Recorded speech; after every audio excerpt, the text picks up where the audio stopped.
រងចុងក្រោយបងប្អូនអើយបាទថ្ងៃនេះគឺថាបានជួបជុំគ្នាបានមកពេលនៅវត្តបាទថ្ងៃនេះវត្តផល្លាស្អិតស្ថិតនៅក្នុងស្រុកឈូកខេត្តកំពតគឺថាមានកម្មវិធីឆ្លងសមិទ្ធផលនានានៅក្នុងវត្តចឹងហើយក៏បានផ្ដល់កិត្តិយសឲ្យខាងក្រុមតន្ត្រីព្រលឹងថ្មីបាទប្រគំនៅក្នុងវត្តហើយតាមពិតទៅគឺយើងប្រគំតាំងពីល្ងាចបាទមិញគាត់ថាភ្លៀងជួយតម្លៃយាយបាទភ្លៀងនោះភ្លៀងបាទហើយដល់ព្រឹកឡើងហ្នឹងក៏យើងប្រគំមកព្រឹកទៀតយ៉ាងនេះផងដែរក៏មានការចូលរួមពីសិល្បករសិល្បករនីយើងនិយាយសិតសិល្បករនី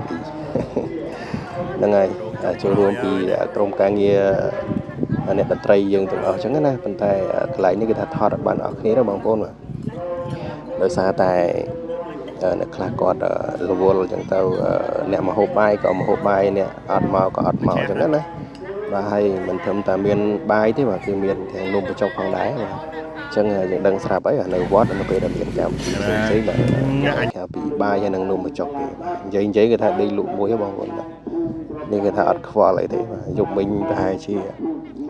ចេញពីរំទៅអស់កម្លាំងគឺថាក៏មិនដឹងហើយក៏ម្យ៉ាងទៀតគឺថាអាចជាប់រវល់លេងឆាតក៏មិនដឹងបានជាដេកលក់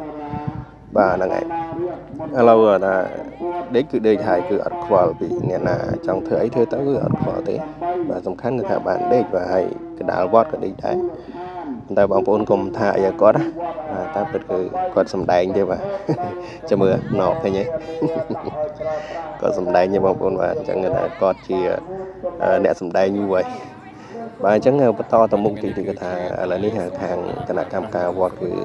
បានរៀបចំឲ្យខាងក្រុមតន្ត្រីនេះត្រៀមហាត់សម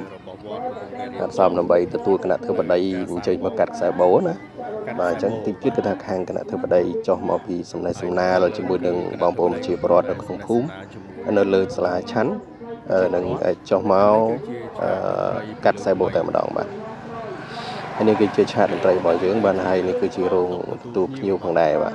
អញ្ចឹងថាទស្សនវិជ្ជាទាំងមូលនៅក្នុងវត្តនេះគឺថាមានមនុស្សច្រើនចូលរួមកកប៉ុន្តែគួរសោកស្ដាយដែលថាយប់មិញគឺថាភ្លៀងខ្លាំងពេកមានបងប្អូនយើងចូលរួមតិចតួចបាទ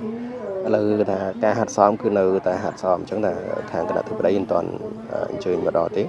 មិនទាន់ចុះមកទេបាទអញ្ចឹងគឺថានេះខាងក្រុមតន្ត្រីយើងគឺថាខាងនារីគឺទៅឈរកាន់ខ្សែបូទាំងអស់គ្នាតែម្ដងបាទហើយមានអ្នកសារព័ត៌មានមានអីចូលរួមអញ្ចឹងណាមាននិយាយតាពូមិញបងប្អូនយើងចូលរួមច្រើនព្រោះថានេះគឺជាកម្មវិធីបុណ្យមួយដែលធំគួរសមដែរដែលឆ្លងសមិទ្ធផលនា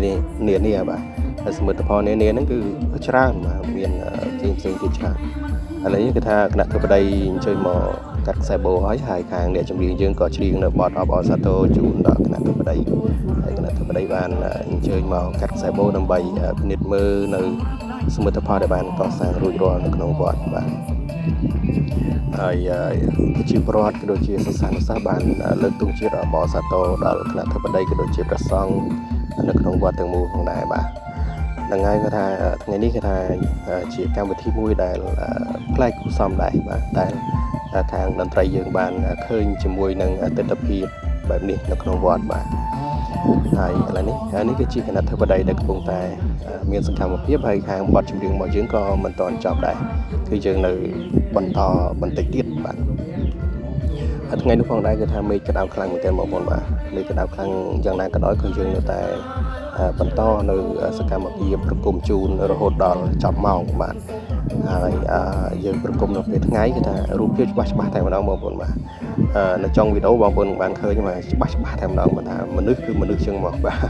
សគឺសខ្មៅគឺខ្មៅស្អាតគឺស្អាតមិនស្អាតគឺមិនស្អាតចឹងហ្មងបាទអញ្ចឹងយើងបន្តចូលដល់វគ្គចុងក្រោយហើយយើងប្រគំចុងក្រោយមុនពេលដែលលាបងប្អូនទៅផ្ទះរៀងខ្លួនបាទអញ្ចឹងសូមអញ្ជើញទស្សនាវីដេអូចុងក្រោយបាទហើយវីដេអូ vlog របស់យើងសូមបញ្ចប់ត្រឹមតែប៉ុណ្ណេះអរគុណគឺជាអ្នកខ្លាំងនៃចម្បាំងមកពីស្រុកស្រែពីនៅតំបាំងមានកម្លាំងតាំងពីពូម៉ាក់ក៏ដូចជាដំណាំដែលគេដាំសំជាឆ្នាំតែកំពុងជ្រុំមកលុបកំពុងអ្នកដាំតែកំពីក៏មានអ្នកស្រែតែកំពីក៏មានអ្នកស្រែ